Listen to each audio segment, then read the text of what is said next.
Bonjour à tous, je vous bénis au nom de Jésus. Je suis l'évangéliste Ekani. Ce matin, je voudrais tout simplement vous dire que Jésus est vivant. Sa présence n'est pas discutable dans la vie de quiconque l'invoque.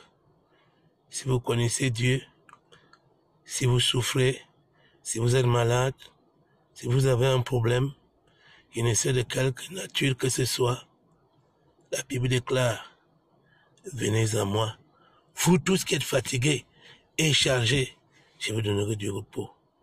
C'est un Dieu qui donne le repos. C'est un Dieu qui répond lorsqu'on l'invoque. C'est un Dieu qui se révèle lorsqu'on le cherche.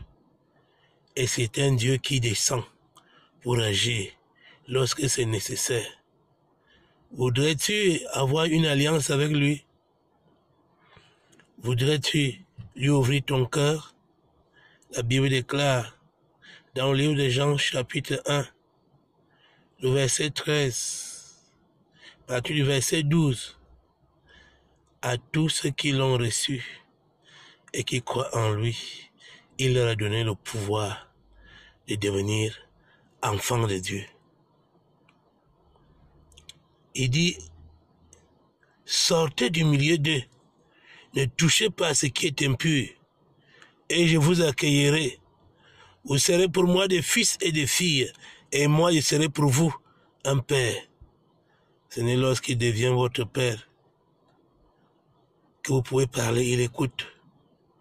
Et pour y arriver, ça passe par la repentance, par le changement de vie. Et la vie, nous ne pouvons jamais la changer nous-mêmes, même pas un comportement quelconque. Tous nous avons l'aide, nous avons besoin de l'aide de Dieu. Tous nous avons besoin du soutien de Dieu pour sortir d'une situation qui nous accable. Le problème, c'est commencer d'abord à vous repentir, à vous sentir mal à l'aise dans le mal. Il dit, je mets devant vous le bien et la vie, le bien et le mal. Et je vous conseille de choisir la vie.